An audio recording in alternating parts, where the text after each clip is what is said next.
d'abord, j'ai trouvé fascinant ces présentations sur l'IA, les 2 dernières sessions notamment, où on voit un peu où on en est en matière d'IA, et déjà de la manière dont les entreprises s'emparent de ce sujet.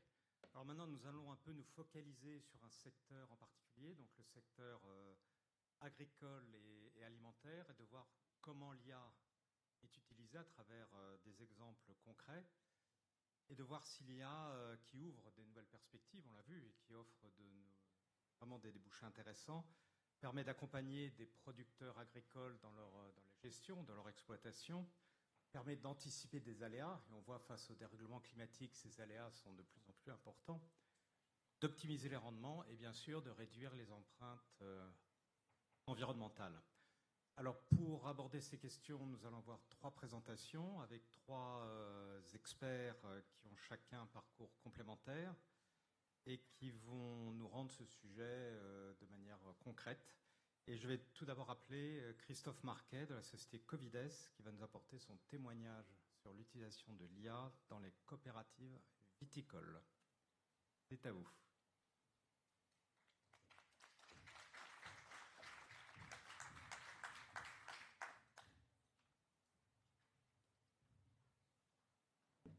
Bon, merci bien. Donc, j'ai une présentation qui est j'ai failli la faire en catalan, mais finalement, je l'ai faite en anglais. Désolé. Et donc, mon parcours, moi, je suis ingénieur agro. J'ai vécu en France jusqu'à l'âge de 22 ans. Et depuis maintenant 36 ans, je vis en Espagne, en Catalogne, à Barcelone. Et notre entreprise, Covides, Cooperativa Vinícola El Penedès, est la première entreprise coopérative catalane de production de vin et cava. Le cava, c'est une sparkling méthode traditionnelle. Alors, j'ai une présentation, je ne sais pas si vous allez la projeter, peut-être, sinon je le dirai. Ah, d'accord, pardon. Parfait. Donc, qui sommes-nous? Nous sommes un premier groupe coopératif catalan avec une superficie de vignoble de 1900 hectares, tous en propriété. C'est-à-dire toute la vigne est en propriété de tous nos adhérents. Nous avons 600 adhérents, une production annuelle aux alentours de 18 millions de kilos de raisins par an, sachant qu'on a parlé beaucoup du changement climatique ce matin. Les 2 derniers, vous avez surtout entendu parler de la sécheresse en Catalogne les 2 dernières années. 2023-2024, on a une baisse de production entre 45 et 50%. Donc c'est énormément d'impact sur notre société. Cette année, je touche du bois, je viens de m'incorporer hier, mais la vendange a l'air assez plus stable, disons, parce qu'on a eu de l'eau. Contrairement ici, ça a été très sec, là on a eu de l'eau. Donc on est première coopérative Catalogne en production de vins de qualité. On a été fondé l'année 1963. C'était une coopérative qui était dédiée surtout aux productions de vrac qui est passée à la bouteille il y a 20 ans. Moi, je suis rentré dans l'entreprise, nous exportions 18%. Maintenant, nous exportons entre 65 et 70%. Alors, où c'est que nous exportons? Dans plus de 40 pays. 40 pays répartis un peu dans le monde. Il y a plus de gros marchés, surtout l'Europe le nord de l'Europe, Belgique, Hollande, Danemark, États-Unis, Japon. On est affecté pas mal aux US par l'histoire. Vous avez entendu parler des... J'ai un peu de mal à parler en français de aranceles, de taxes. Donc, et nous adaptons le dosage en sucre de nos cavas, sparkling wine, en fonction des marchés cibles. C'est un secteur très réglementé. Il y a eu la présentation antérieure, le monsieur qui parlait du transport nous a donné un exemple. Nous, c'est pareil. On a une très forte réglementation au niveau de l'alcool, comme vous savez, et un challenge assez important que les nouvelles générations boivent moins d'alcool et boivent beaucoup d'autres catégories où on va de plus en plus sur des catégories avec low alcool, 0,0, 8,5. Quoi d'autre? Où c'est que nous sommes situés? Donc nous sommes situés, comme je vous ai fait la carte de l'Espagne, à la Catalogne. Donc la Catalogne, nous sommes situés à 45 km au sud de Barcelone. Là, vous avez un exemple de tout notre parcellaire. On contrôle vraiment, c'est un des sujets qu'on verra après avec l'IA, de façon très dynamique et très pointue, tout notre parcellaire sur 50 communes, parce que 1950 hectares, c'est quand même assez gros. sur ces 1950 hectares, 650 sont en production écologique. Donc nous sommes très territoire, évidemment pas ici, local, en Catalogne, et très catalan aussi. En introduction, nous cherchons toujours un certain équilibre entre l'innovation technologique et l'environnement. 2 points clés. Le premier, c'est les mesures que nous avons prises pour réduire l'impact sur l'environnement, qu'on verra après. Le second, c'est les mesures pour améliorer le management des vignes.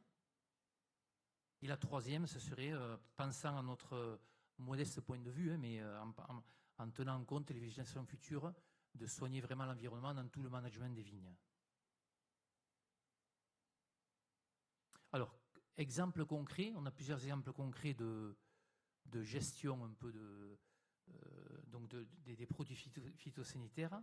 On a développé un système biotechnologique qui en fait consiste, je vais essayer de l'expliquer de façon simple, en confusion sexuelle de certains insectes pour éviter avec des phéromones la reproduction de ces insectes et donc les maladies de la vigne. Donc ça nous a permis de contrôler très bien la teigne de la vigne, qui était un gros fléau en Catalogne, dans notre zone. On a été assez innovatifs là-dessus. Et maintenant, ça nous a permis de réduire drastiquement les produits insecticides. Il faut savoir que cette mesure, on l'a appliquée et elle est valable maintenant sur 50% de notre vignoble qui n'a plus besoin de se traiter contre la teigne. C'est un exemple pratique. Chaque année, nous évaluons, nous avons la normative IFS, International Food Standard, donc on est obligé d'évaluer tous les ans, de faire des tests de produits éco-friendly, d'un côté, et d'un autre côté, on est leader en Catalogne pour tout ce qui est agriculture raisonnée.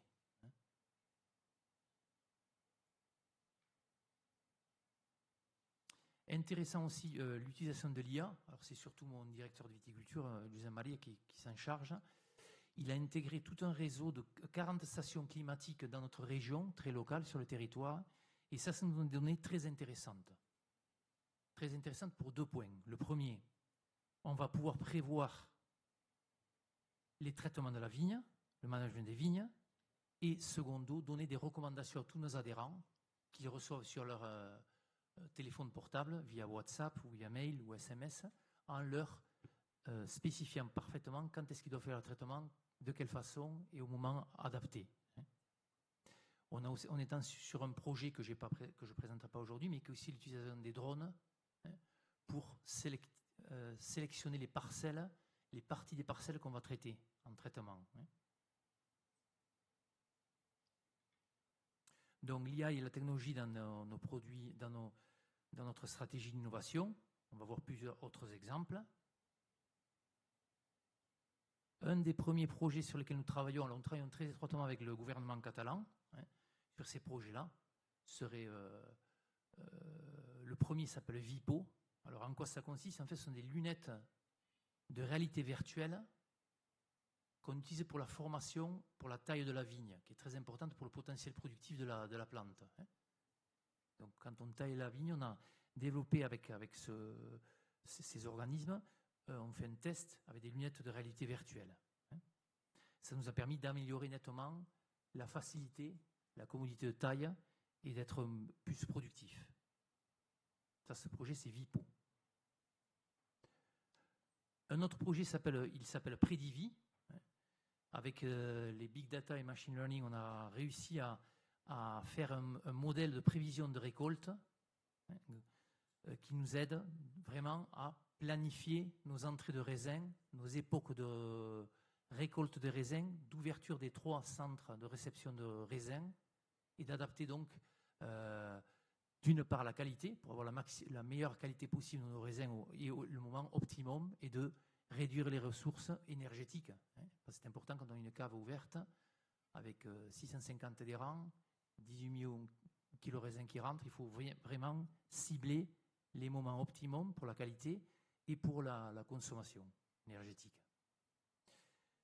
Un autre, je l'appelais Vineyard Sensorization. En quoi ça consiste? C'est la sensorisation des vignes qui nous permet de faire des tests parcellaires et d'utiliser parfaitement tout ce qui est soil management. Économie circulaire et sustainability. Alors nous avons 2 projets, un qui est de valorisation de la matière organique, de la matière organique grâce à la réutilisation des eaux usées. Le second, c'est la réutilisation de la matière organique pour fertiliser les sols, les vignes. C'était très important les 2 dernières années, dû à la sécheresse, on avait besoin de réutiliser bien et de renourrir le sol pour les futures productions. Et aussi dans ce projet-là, il y a l'utilisation des drones, comme je dis, pour utilisation très spécifique, parcellaire, des produits phytosanitaires. Donc ma présentation est assez courte, c'était un exemple concret de mesures que nous utilisons dans la viticulture. Si vous voulez en savoir plus, il y a un des points. En principe, on est en train de travailler avec Diana et Myriam sur un projet qui a été évoqué auparavant le 25 novembre à Catalogne. Donc, ce sera sympa si vous venez dans notre terre. Et donc, de voir comment on met en place ces outils-là et comment on travaille dessus à notre coopérative vinicole El Penedès. Donc, j'espère vous revoir le 25 novembre. Merci. Merci beaucoup. J'ai une question, j'aurais une question à vous poser, puisque vous avez effectivement fait cette présentation relativement courte. Vos adhérents, les exploitants viticoles, donc, ils ont leur savoir-faire, leur expérience depuis probablement des décennies. De quelle manière ils voient ces outils, de quelle manière ils acceptent de faire confiance à ces outils dans les résultats. Et ils adoptent cette technologie. Comment vous faites? Est-ce qu'il y a des programmes de formation, d'éducation? Comment vous les convainquez que oui, l'IA peut faire mieux qu'eux-mêmes faisaient auparavant? Bon, alors ça c'est important. Le travail, je crois qu'on a parlé ce matin de formation dans plusieurs présentations. D'une part la formation. Donc on a une personne qui a créé, donc, il y a à peu près 10 ans, il était seul, il avait le département de viticulture, on appelle ça ADUB, donc suivi végétal, suivi des vignes. Et maintenant c'est un département où il y a 5 personnes qui font tout le traçabilité parcellaire, données, échantillonnage, suivi des vignes. Et ces gens-là, donc ce département de viticulture, a un gros catalogue de formation où ils forment nos adhérents, nos paysans, nos viticulteurs, à comment gérer ça. Donc ils donnent ce service. Ce département donne ce service. Ce n'est pas directement l'adhérent qui le fait. Il leur explique, il leur donne les données dont ils ont besoin. C'est eux qui ont mis en place les outils. D'accord. Et donc les adhérents font confiance derrière ce que produit l'IA. Ouais. Très bien. C'est très important. Il y a une grande confiance en ce département parce que c'est un service qui leur est donné qui nous différencie de la concurrence d'ailleurs. Parce qu'on est 5e producteur mondial de cava. On est la seule coopérative, on est la seule qui est dans le territoire. Tous les gens qu'on a devant nous, qui sont des gros, des monstres, sont des entreprises multinationales qui ont été achetées par du capital riesgo, un capital risque, et qui n'ont pas forcément pensé au territoire et aux adhérents. Donc nous, on a une mentalité coopérative très catalane. Très bien, merci beaucoup. Merci beaucoup pour cet éclairage.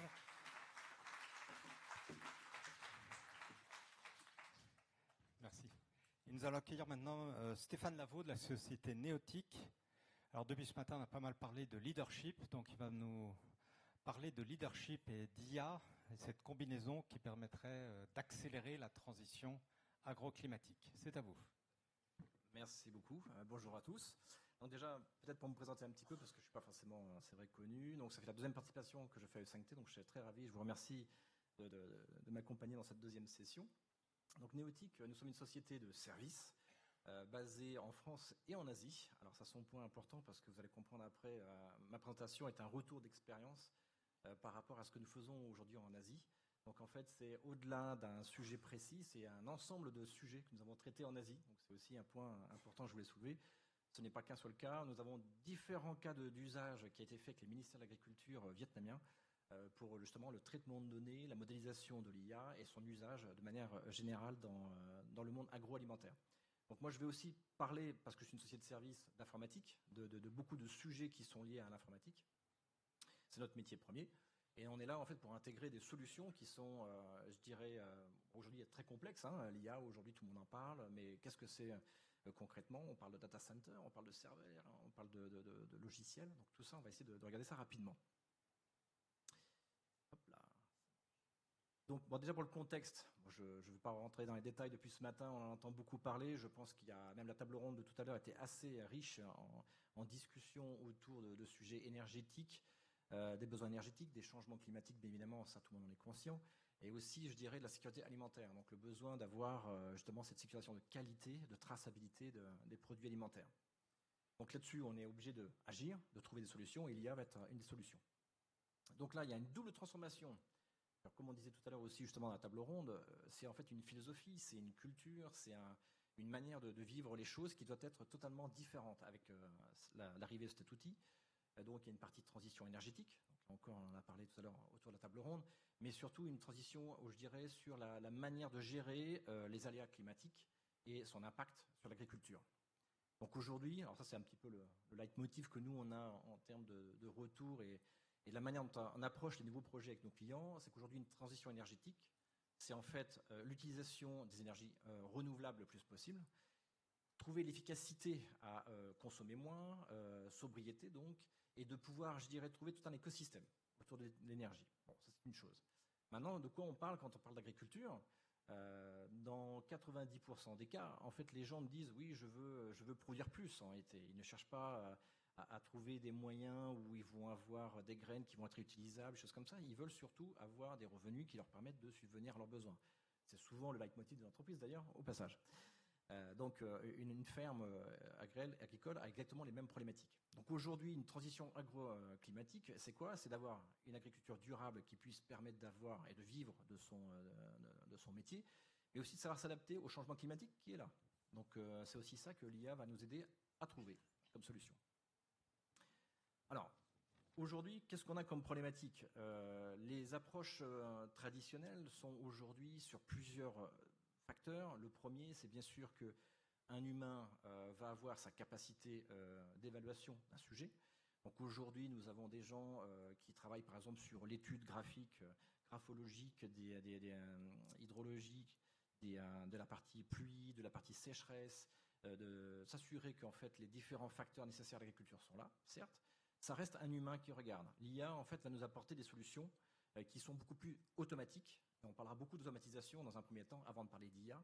Il faut savoir expliquer à l'IA ce qu'il doit faire. Donc, il faut savoir déterminer le processus, déterminer un petit peu qu'est-ce qu'il faut automatiser et comment l'automatiser avant de demander quoi que ce soit à l'IA. Il y a la partie aussi système fragmenté. Donc là, c'est en fait quoi ? C'est plutôt du leadership. Donc là, c'est dire qu'en gros, moi, j'ai besoin en fait d'avoir des décisions qui viennent de gens qui me permettent d'aller plus vite dans mon domaine. Donc, il y a plusieurs valeurs à donner à ça. Ça peut être les traitements de données, donc le droit et l'accès aux données, donc avoir un fermier qui partage par exemple ses données avec d'autres fermiers. Donc là, on parle en général de coopératives qui rassemblent les données entre elles pour pouvoir discuter. On parle souvent de filières dans ce cas présent. Mais troisième aspect assez intéressant, c'est aussi la sous-utilisation des données. C'est-à-dire qu'aujourd'hui, quelqu'un qui fait l'élevage d'huîtres n'aura pas du tout les mêmes problématiques en termes de météo que quelqu'un qui fait du blé ou de la vigne ou de l'élevage. Voilà. Donc c'est aussi d'avoir une variété de données suffisamment disparates pour pouvoir être réutilisées par d'autres secteurs, d'autres filières ou d'autres personnes. Et en fin de compte, le dernier aussi sujet que l'on voit aujourd'hui, c'est que l'accès à ces données, c'est une chose, mais il y a aussi la partie leadership, donc là qui fait partie aussi de l'événement 5T plus global. Le leadership doit être aussi un des moteurs qui doit permettre d'accéder à tout ça en donnant des visions et des stratégies long terme qui nous permettent de dire aujourd'hui pour l'agriculture j'ai besoin d'outils, comment je les mets en œuvre, légiférer et réglementer bien sûr l'usage de ces données. Donc là il y a des choses sur le RGPD, bien que l'agriculture est un peu moins touchée, mais il y a toute une réglementation à mettre en œuvre. Alors l'IA, on en a plusieurs fois parlé encore une fois, c'est un catalyseur. L'IA c'est un outil, ça doit rester un outil.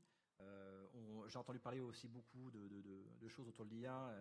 Je vais essayer de rassembler un peu les idées, mais il faut se mettre dans une position en fait d'un maçon et de sa truelle.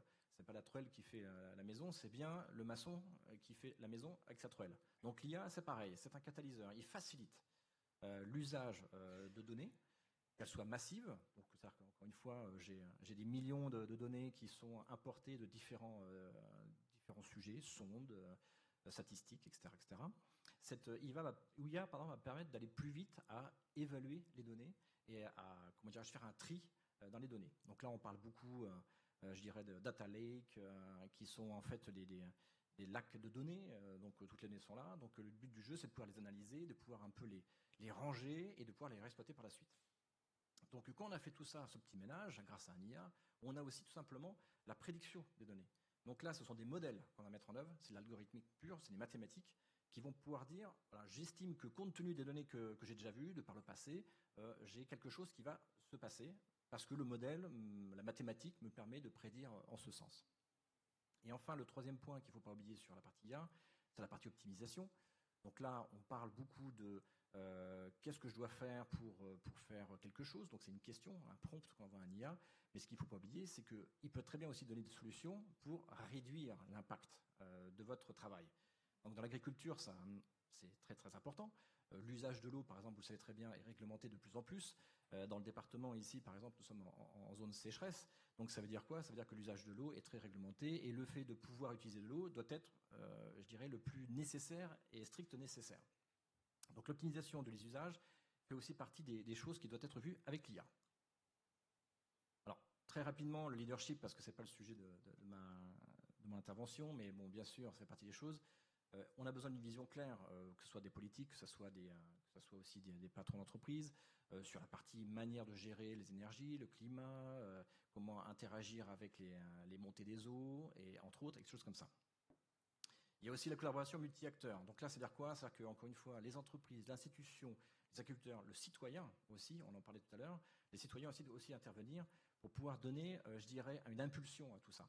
Parce qu'aujourd'hui, il y a des grandes peurs qui se font autour de l'IA, on a peur de perdre notre travail. J'entendais aussi tout à l'heure un petit peu voilà, d'un bruit de fond autour de ça. Non, l'IA est un outil, ça doit être quelque chose qui doit nous aider et ce n'est pas quelque chose qui va nous remplacer. Les métiers vont changer, ça c'est évident.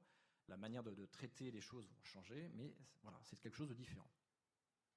Et enfin, et c'est un peu le résumé de tout ça, c'est donc une mise en confiance de l'utilisation des IA, je dirais de manière générale, pour travailler. Et ça ne peut être fait que par l'éducation, ça ne peut être fait que par la formation des employés sur les différents secteurs. Alors, l'agriculture en fait partie, mais il faut savoir que ces stratégies peut être utilisées par tous les secteurs au final. Parce que nous travaillons sur tous les secteurs d'activité, transport, banque, etc. Et l'agriculture et le fait que nous travaillons avec le Vietnam et le ministère de l'Agriculture n'est simplement qu'un exemple de ce que je pourrais dire sur d'autres secteurs d'activité. Donc un IA, un leadership qui soit coordonné et faisable, ça veut dire qu'on peut prédire, décider, mais aussi agir sur nos données. Donc là, en fait, vous connaissez tous les IA pour la création de contenu, vous connaissez les IA pour optimiser l'automatisation des tâches et pour prédire justement les données.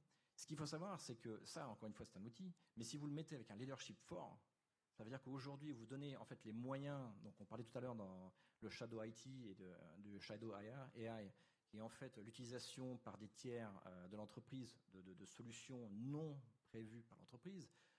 C'est du leadership, encore une fois. C'est de l'entreprise qui doit imposer et donner les moyens à ses collaborateurs de travailler.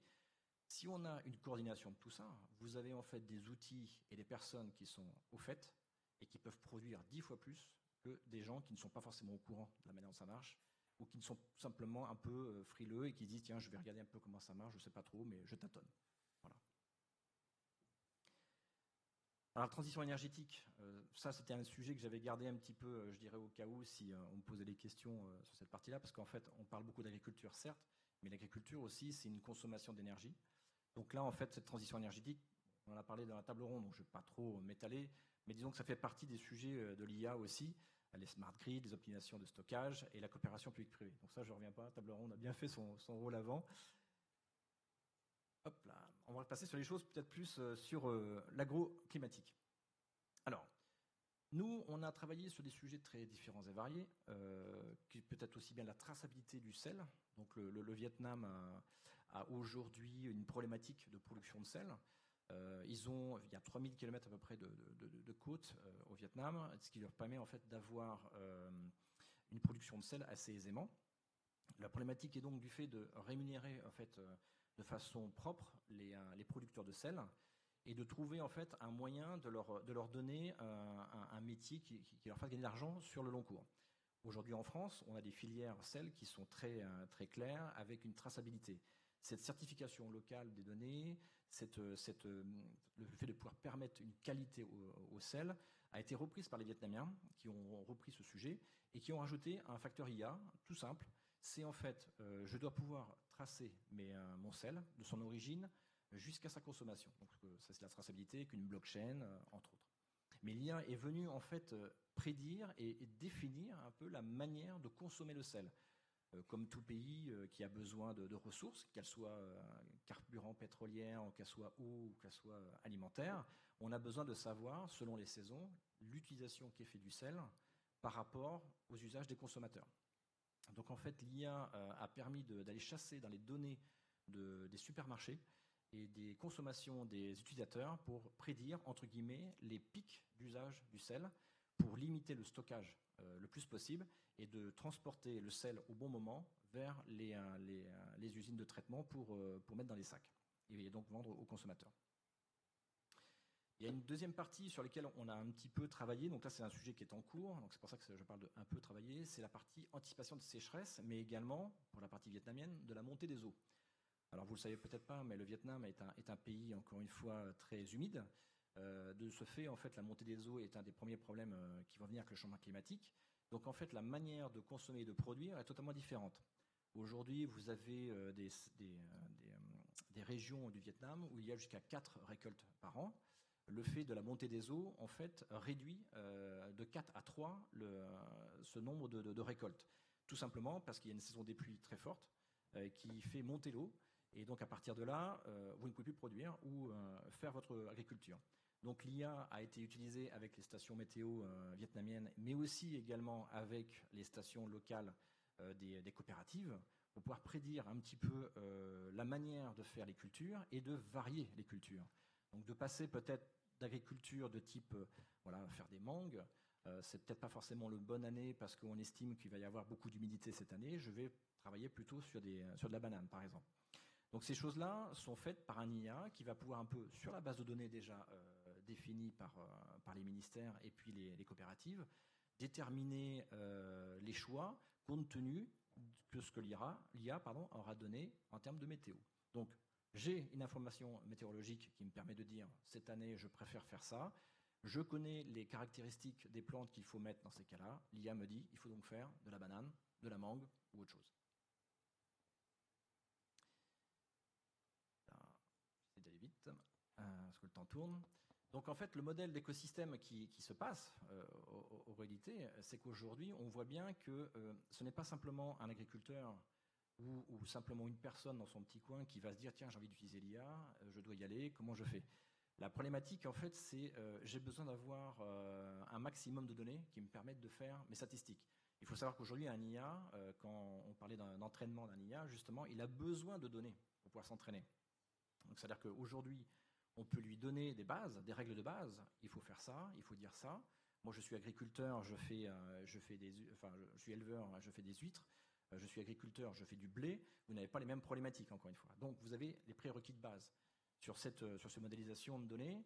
Et il va pouvoir déterminer, compte tenu de base intellectuelle, déterminer la manière dont il faut traiter les données. Donc ça, c'est une première chose importante, c'est la plateforme collaborative qui permet en fait de centraliser les données et de pouvoir la réutiliser le plus possible. Donc là, nous, ce qu'on conseille en général auprès des coopératives et autres, c'est de justement récupérer le maximum de données. En France, on a des plateformes qui nous permettent justement de collecter tout ça. Donc voilà, il y a les chambres d'agriculture, entre autres, et le ministère travaille là-dessus. Et on a des données qui sont en accès libre et qui peuvent être utilisées par les métiers. À côté de cela, il y a en fait la co-construction locale et globale, donc une communauté locale connectée entre elles avec, je dirais, des besoins. Donc là, par exemple, ici, en Poitou-Charentes, on est plutôt sur la partie fruits de mer, sur la partie cognac, donc on a des besoins très précis. Mais il faut aussi se mettre sur une vision mondiale. Encore une fois, il y a un changement climatique qui n'est pas que local, il est mondial. La montée des températures fait qu'il y a forcément un changement. Donc l'IA va être là aussi pour permettre de déterminer un peu la manière de traiter cette problématique. Donc localement, on a un besoin, mais à l'autre bout du monde, le besoin est différent. Donc l'IA peut traiter ces deux sujets. Et enfin, pour terminer sur la partie leadership, la partie gouvernance, encore une fois, joue son rôle ici, parce que bien sûr, la France, c'est un pays qui a ses problématiques, mais qui peut très bien parler avec l'Europe, et qui peut très bien parler avec l'ONU, et qui peut très bien parler avec d'autres pays, d'autres secteurs asiatiques, africains, pour aussi développer et comprendre un peu mieux les modèles à utiliser. Parce qu'aujourd'hui, un modèle qui marche pour nous, n'oublions pas que c'est une mathématique à la base. C'est surtout une mathématique. Confronter les idées et confronter les modèles, ça peut être aussi un très bon moyen d'optimiser, d'améliorer nos modèles d'IA. Donc, quelques idées nouvelles pour innover.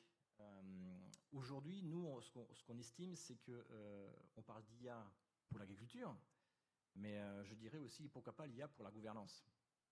D'avoir justement un IA qui permette à nos gouvernants, alors que ça soit aussi bien spécifiquement sur un métier comme l'agriculture, d'avoir donc des chambres d'agriculture et autres, qui ont l'usage d'un IA aussi bien pour déterminer comment je dois cultiver mon blé, mais aussi, mais pourquoi pas, stratégiquement déterminer ce que je dois faire comme culture dans les 10 prochaines années en France. J'entendais justement en formation un certain nombre de nouveaux produits qui arrivent en France du fait de la montée des températures. Donc des produits dits exotiques qui arrivent tout doucement en France. Donc pourquoi pas estimer justement avec l'IA, avoir des modèles qui nous permettent de déterminer ça. Et comment ça se fait? Bien simplement, il faut déterminer du point de vue de la gouvernance, les stratégies, une IA qui regarde toutes ces données-là et qui donne son avis. Alors ça, c'est quelque chose que je pense qu'il y a un vœu pieux, mais on devrait y arriver. Un deuxième sujet qui est très intéressant en termes de technologie, c'est le jumeau numérique. Alors, ça, le jumeau numérique est très connu dans le monde de l'informatique et du numérique sur la gestion des villes et des réseaux. Donc cette partie-là, tout simplement, c'est quoi? C'est je recrée par un modèle le fonctionnement d'une ville. Donc j'ai une superficie, j'ai une consommation d'eau, un nombre d'habitants, d'énergie, j'ai des déchets à gérer, j'ai du trafic, j'ai des camions qui apportent ou des bateaux qui apportent des ressources, il y a la consommation, etc., etc. Tout ce modèle-là, en fait, peut être fait par un IA qui peut, grâce à ça, déterminer le fonctionnement de la ville. Donc ce jumeau numérique, c'est je veux tester quelque chose, je ne sais pas trop comment faire, et ben, je vais créer mon jumeau numérique et je vais demander à l'IA de m'optimiser tout ça pour me trouver des solutions. Une fois les solutions validées, vous pouvez les mettre en application dans votre ville. Donc cette partie-là, en fait, nous on l'a mis aujourd'hui aussi sur l'agriculture. C'est-à-dire qu'aujourd'hui j'ai la possibilité de simuler en fait la croissance de plantes compte tenu de la température, de l'hydrométrie, etc., etc., enfin, du climat, et de pouvoir déterminer un petit peu le fonctionnement de ce que sera ma future production. Donc là aujourd'hui, ça reste des choses avec des zones d'erreur qui sont quand même encore un peu présentes, mais ça encore une fois c'est un modèle, hein, donc le modèle doit être amélioré. Mais cette partie jumeau numérique est quand même un facteur très important dans l'avenir pour pouvoir évoluer avec l'IA. Pour la partie leadership distribué, bon, je passe aussi, c'est la partie un petit peu toujours répétitive sur la partie engagement des différentes personnes sur le sujet. Alors, les facteurs clés du succès que nous on voit, que ce soit dans l'agriculture ou dans d'autres d'ailleurs, hein, au passage, et on en a parlé un petit peu sur la table ronde, c'est former en fait les personnes. Donc là, je parle de former des leaders, certes, mais ça va être aussi former les employés. Encore une fois, un agriculteur aujourd'hui a besoin d'outils. L'IA est un outil, mais son métier, c'est pas l'informatique. Son métier, justement, c'est de faire pousser le blé, c'est d'élever des bovins, c'est de etc., etc. Donc il a besoin d'être accompagné pour trouver le bon outil qui réponde à son besoin. Et je reprends juste rapidement tout à l'heure des petits sujets qui ont été dits également. Il n'y a pas qu'un seul IA. Il y a des différentes sortes d'IA sur des usages très différents et qui peuvent être justement optimisés. Donc on parle beaucoup aussi de agentic AI qui sont en fait les agents et le fait de pouvoir justement faire un focus d'un usage sur un agent. Alors l'autre partie, c'est aussi bien sûr inclure toutes les parties prenantes, parce qu'encore une fois, l'agriculteur et l'agriculture en général, c'est bien de produire, mais il faut trouver des clients. Je parlais tout à l'heure du sel, on a une optimisation entre production et consommation.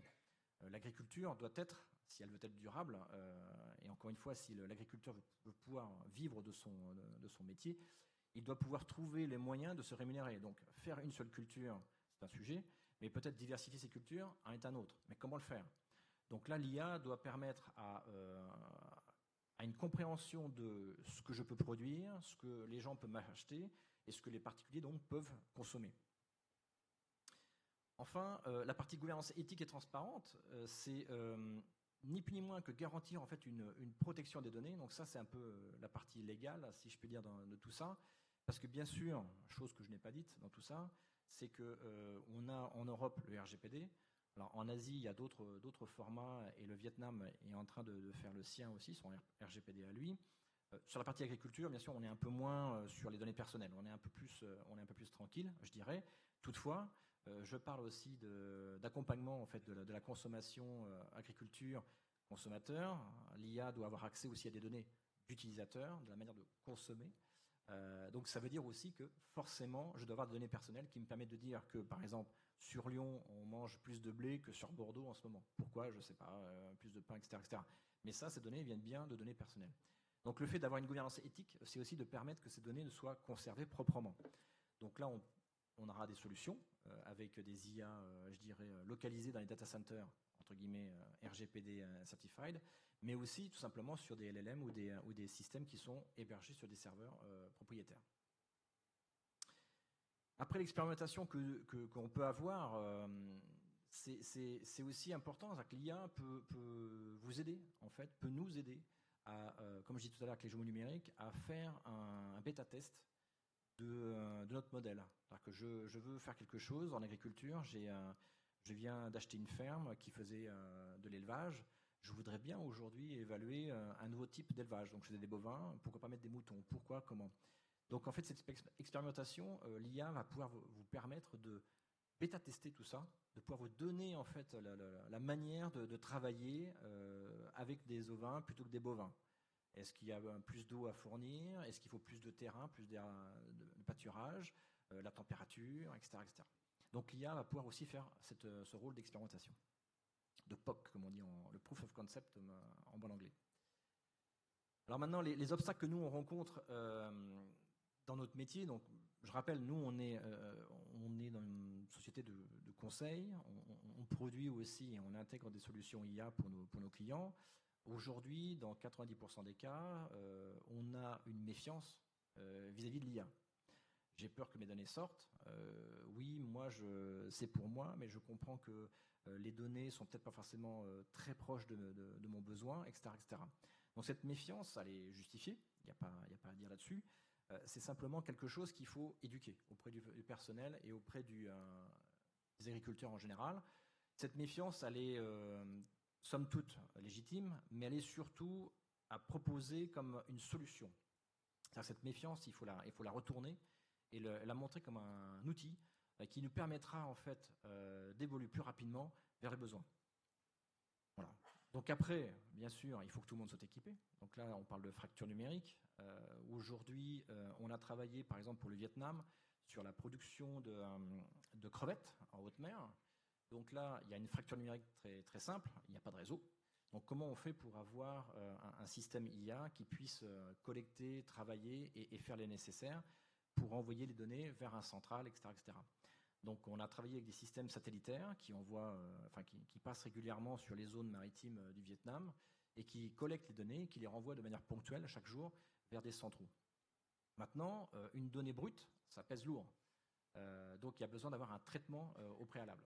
Donc ce qu'on a fait, c'est produire des serveurs qui sont sur des bateaux immergés en mer et qui collectent tout ça. Et ce sont des mini data centers en fait où il y a des IA qui travaillent, qui font leurs petits calculs.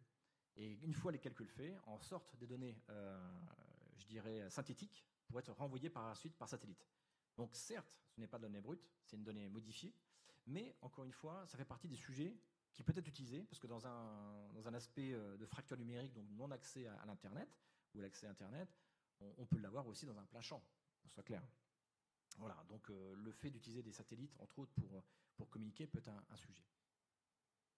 Alors après, les solutions, comme je disais, c'est la formation, c'est apporter les outils, permettre d'avoir des outils proprement et clairement utilisés. Aujourd'hui, on parle de ChatGPT, on parle de Midjourney, on parle de Claude et j'en passe. Aujourd'hui, nous, dans notre entreprise, on utilise aussi bien des IA de type grand public que des IA, je dirais, je vais faire vite, que des IA qui sont plus propriétaires avec des plateformes de données locales. Donc c'est vraiment cette formation et de comprendre en fait la manière dont il faut utiliser, je dirais, la partie IA et la partie de données. Voilà, c'était juste le dernier mot. Merci beaucoup, c'est fascinant de voir le potentiel que peut avoir l'IA dans la production agricole, dans l'optimisation des exploitations agricoles, mais aussi la définition de nouvelles cultures pour ces exploitants agricoles. Mais on voit que la mise en place de ces outils d'IA doit être accompagnée d'éducation, de formation, on en a déjà parlé, et d'un leadership clair sur ces sujets-là. Bien, monsieur le maître des horloges, un mot à dire. Le maître des horloges, il y a à 16 heures une pause et échange, mais je vous rappelle que on a été obligé de décaler, donc en fait, ça serait bien si nous pouvions reprendre vers 16h20. Oui, mais il y a peu de temps, mais bon. Il y a encore une présentation. Pardon ? Il y a encore une présentation. Ah oui, c'est vrai, en plus. Ouh, on est mal. Donc, on est mal. Bon. Mais ça y est, il y a la pause, là. Après il y a une reprise. J'ai encore 9 minutes. Ah, pardon. Donc on a pris du retard. Je propose qu'on... Oui, ok. Je laisse, oui, parce que monsieur Guarneri... Je vais appeler Léo Guarneri de la société Afoudi, donc on va passer à table maintenant. Je suis là. Il a failli être squeezé. Bon, je vous ai sauvé, hein. Donc, on va parler de l'IA pour le redesign des menus des restaurateurs. Vous allez nous mettre en appétit. Merci à tous. Je vais essayer d'être bref, pour vous permettre d'aller à la pause rapidement. Je rejoins quand même les propos qui ont été tenus jusqu'à maintenant sur vraiment un sujet qui est il faut de la bonne information pour pouvoir aider à une bonne prise de décision. Et en fait, pour moi, l'IA aujourd'hui, c'est vraiment cela. C'est un outil d'aide à la décision. Donc, je m'appelle Léo Guarneri, je suis le CEO de Afoudi. Afoudi, on est une société qui est spécialisée dans la restauration. J'ai un passé de restaurateur. J'ai commencé ma carrière dans les cuisines du Georges V à Paris, pour ceux qui le connaissent. J'ai eu de nombreux restaurants à Londres et puis maintenant j'ai cette société que j'ai cofondée avec un institut de recherche qui s'appelle INRIA, donc qui est l'institut de recherche de référence sur la recherche sur l'IA en France. Et l'objet de Afoudi, c'est de pouvoir aider les groupes de restauration à prendre des décisions sur leur carte. Alors, pourquoi de l'IA liée à la restauration ? La première chose, l'empreinte environnementale de l'alimentation, c'est environ en France 25% de l'impact carbone et ça représente environ autant que le transport ou le logement. Il y a des énormes différences d'impact entre les ingrédients et notamment entre les protéines. Et ces différences d'impact font qu'on peut avoir une vraie force par nos actions, par les choix que l'on fait sur nos assiettes. Nous, chez Afoudi, on ne prône pas du tout le fait de changer complètement son alimentation, devenir complètement vegan, pas du tout. Je ne le suis pas personnellement, mais je pense qu'il faut utiliser et savoir être raisonné. Et enfin, le dernier point super important, c'est que, en fait, l'impact carbone de l'alimentation, on a souvent tendance à l'assimiler à la partie transport. Or, généralement, le transport représente moins de 10% de l'impact, 90% de l'impact provient des ressources finalement qui ont été utilisées pour produire. Nous, aujourd'hui, ce que l'on fait, en fait, c'est qu'on aide les restaurateurs, les groupes de restaurants à mesurer pour comprendre.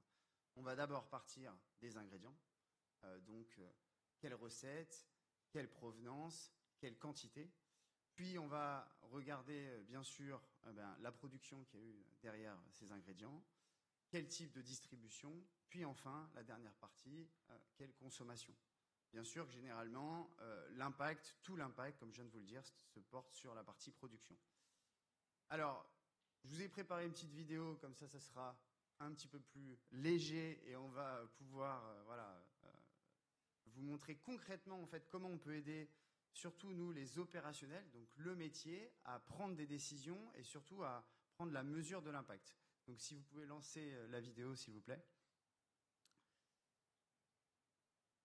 Si ça fonctionne et si ça ne fonctionne pas, je vous la décrirai.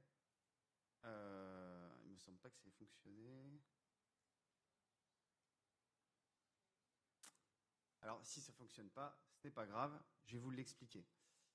En fait, l'idée, c'est vraiment de pouvoir expliquer aux opérationnels quel est l'impact des différentes recettes sur le menu et où il y a une force de l'IA en fait hyper importante pour nous, c'est que pour pouvoir faire ces explications, donc pour pouvoir faire des comparaisons entre une recette et une autre, eh bien, il nous faut beaucoup d'informations. Et il faut que cette information, elle soit juste. Et la force, nous, de ce que l'on fait, en fait, c'est d'utiliser, donc l'IA, on parle en fait de nombreuses couches et de nombreuses différents types de solutions. Nous, on en utilise principalement 3. La première, c'est qu'en fait, on fait de l'embedding, c'est-à-dire qu'on va prendre différentes sources de données, les factures du restaurant, les menus, les systèmes d'encaissement, et à partir de toutes ces sources d'informations, on va créer ce qu'on appelle chez nous une golden table. En fait, on va créer une base de données globale qui permet d'avoir une information fiable et juste. La deuxième partie, on utilise beaucoup d'OCR. L'OCR, c'est quoi? C'est de la reconnaissance d'image. Tout à l'heure, on parlait de ChatGPT, prendre une photo de son frigo avec ChatGPT. Bien, nous, c'est à peu près ça. On va prendre une photo de l'assiette à la sortie de ce qu'on appelle du pass, de la cuisine. Et ça va nous permettre, grâce aux informations qu'on a eues précédemment, de pouvoir savoir quel est précisément le coût de cette assiette et l'impact. Enfin, la dernière partie, on utilise bien sûr l'IA générative. Et pour ça, ce ne sont pas des modèles que l'on développe, mais on utilise des modèles existants pour pouvoir nous permettre en fait de générer certaines recommandations, certaines optimisations pour aider finalement, une fois de plus, à la prise de décision. Alors pourquoi l'IA? Et en même temps, l'IA dans l'impact environnemental, c'est un peu un paradoxe. Et là, c'est pour ça que j'ai décidé d'en parler, c'est que en fait, je ne vais pas passer chiffre par chiffre, vous les avez face à vous, mais tout simplement, l'IA a un impact environnemental important et il faut pouvoir, je dirais, le regarder droit dans les yeux. Surtout quand on prétend être une solution qui a une optique d'aide à l'impact environnemental. Donc, chez Afoodie, ce qu'on a décidé de faire, en fait, c'est un partenariat pour une démarche cohérente et responsable.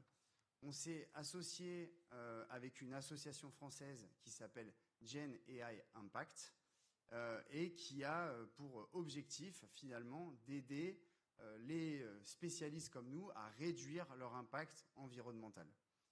Pourquoi? Parce que ça va être hyper important de pouvoir arriver finalement à...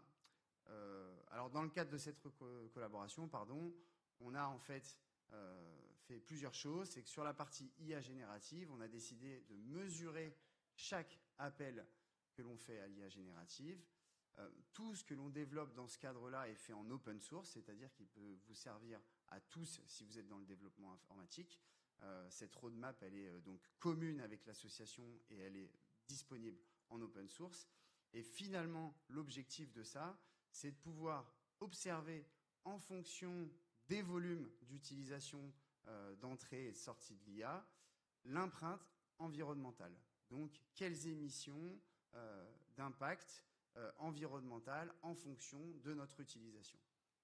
Pourquoi on fait cela? On fait cela pour pouvoir finalement comparer si ce que l'on va recommander, donc sur la droite, l'impact potentiel de nos recommandations, combien elles vont pouvoir aider l'organisation à diminuer son impact environnemental, mais combien aussi elles ont coûté. Nous, on adresse énormément l'impact financier, mais aussi, étant donné qu'on adresse l'impact environnemental, combien a coûté notre propre recommandation avant d'arriver chez notre client. Et en fait, cette démarche-là, elle nous permet d'ajuster notre démarche technique future, donc ce qu'on appelle notre roadmap, pour pouvoir créer un développement qui soit plus adapté, plus durable et plus frugal. Donc dès aujourd'hui, on a commencé dans nos systèmes d'embedding et dans ce qu'on appelle du RAG à vraiment essayer de trouver des modèles optimisés. J'essaie de finir vite. Donc tout simplement pour dès maintenant réduire notre impact carbone. Et puis voilà, pour conclure, si vous voulez, notre vision, c'est pour pouvoir finalement faire de l'IA responsable, c'est indispensable de mesurer précisément pour pouvoir agir sur l'impact environnemental. Merci à tous. Merci beaucoup. Merci, vous êtes parfaitement dans les temps. Alors Franck, petit, avec nos modifications, désolé pour ça, on vous propose de plus continuer